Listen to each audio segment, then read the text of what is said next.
Wow, little midday update. Finally making some tracks. The last 2 days have been pretty painful. Pretty slow going through the Galapagos. We had one night there where we just furled the headsail and drifted through the islands. We both got a really good sleep, which was much needed, and a really nice break. We got to, like I said in the other videos, check the boat over and make sure everything's all right. And yesterday was pretty painful. Last night we just motored south. You probably see on our track we were just motoring south to get into this light breeze that we've come into today. And this morning, around about 5-6 this morning, I put up the full main because we had a couple of tucks in it last night, so Chloe, when she was on watch on her own, wasn't too worried.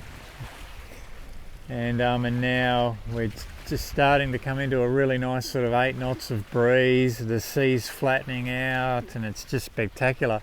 We've even got, believe it or not, there's another boat over there on the horizon. I'll zoom in. I'm not sure if you can see it.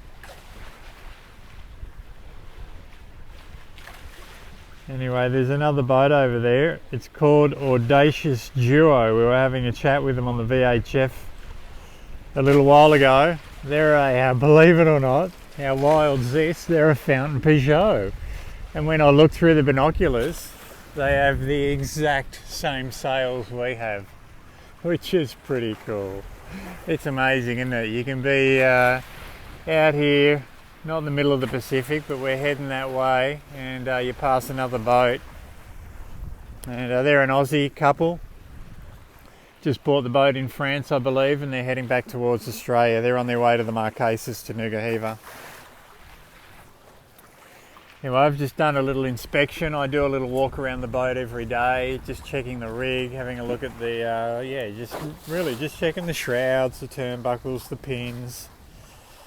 Yeah, just give everything a good eye over, get the binoculars out, have a look up the mast.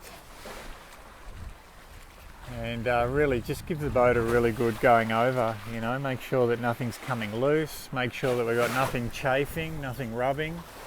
We're going to have a couple of weeks of this, so you've really got to look after chafe, and you've really got to look for things going wrong before they go wrong. And the way you do that is you just check and check. You know, you go over it as much as you can. I get Chloe to check as well, so there's 2 different sets of eyes going over everything. You can see it's lovely out here. We're doing sort of 7s, anywhere from sort of 6 till 8 really. And I'm running pretty hot at the moment. We're doing about 2 15s. And we will crack off in a little while though. As this breeze fills in, it'll allow us to bear away a little bit. I'm just running a bit hot to keep the sails full in these little small seas. But you can see this is one of the things when you do this trip is it's so long, it's such a long trip, and the water is so, I don't know what the word is, but the water is just so nutrient rich, I suppose. You get a lot of growth growing on the boat. I'll just zoom into the waterline down there on the float. I don't know if you can see it, but you know, we're already starting to get growth just from the float slapping and and being continually in and out of the water. Yeah, you get quite a bit of growth. I'll jump over here on this one. Yeah, you can see it down there. So that'll be my job when we get into Nuku'hiva, jump in the water and clean the waterline. But everything on board's going fantastic. Same. And which is good news, you know. That's what we want. We want a boring trip. We want nice conditions. And everything just to be good. You can see water's leaving the transom nicely there.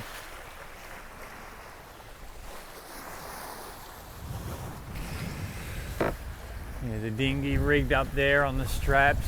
I've got the halyard on it as well, just to take a little bit of weight off those straps. Eventually we will make a cradle that connects to the side of the hull, and there'll be a fixed cradle. It'll be removable, but it'll be like a fixed carbon fibre cradle that hangs out from the side of the hull above the net that we can lift off and put away in the floats when the tender's in the water. When we want the tender on board, we'll put the cradles in and then we'll lift the tender up on top of them. And that means that it's the best way to have a dinghy is to have it sitting on something hard. You got the rigid bottom, and the rigid bottom sits on something else that's rigid, and then there's zero movement, and then we'll strap it down to that.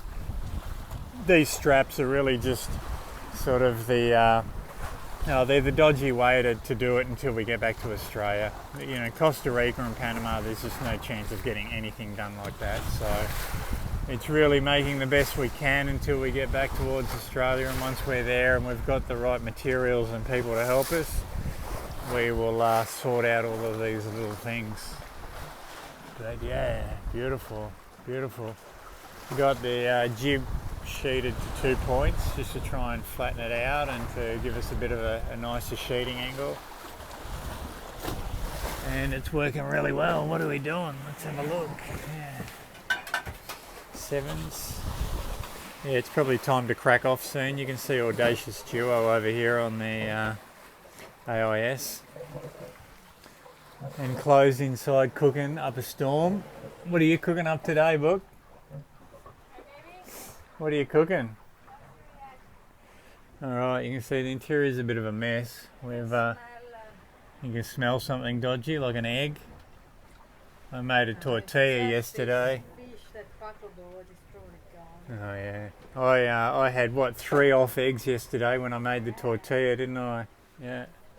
But yeah, we've just we'll plan our storage a little bit better in time, but at the moment it's really, fortunately the boat, everything's just sort of stuffed around everywhere. But we're going well. We're going really well. We're heading in the right direction, finally, and we are, making tracks. We'll come down here till around about 5 south, and then we will run parallel to the rum line. Then when we get up closer, we'll just run direct west. This is a transition zone up here, just north, well, pretty much the rum line. Just the rum line and north of the rum line is where you find the trades tend to bottom out, especially earlier on in the season. The trades will push through further north later on in the season, so you'll always find this area, if you do the rum line or you go a bit north of the rum line, you will find that you tend to get more squalls and more unsettled weather. Whereas if you come down into the trades, you'll get, it's a little bit harder work to get down here, but you will, more often you'll have more stable weather and less squalls. Alright, there's the GPS.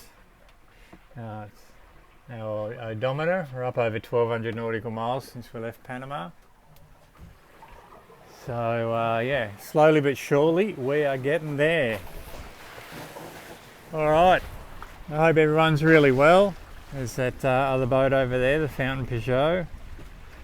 I'll zoom in and see if I can see.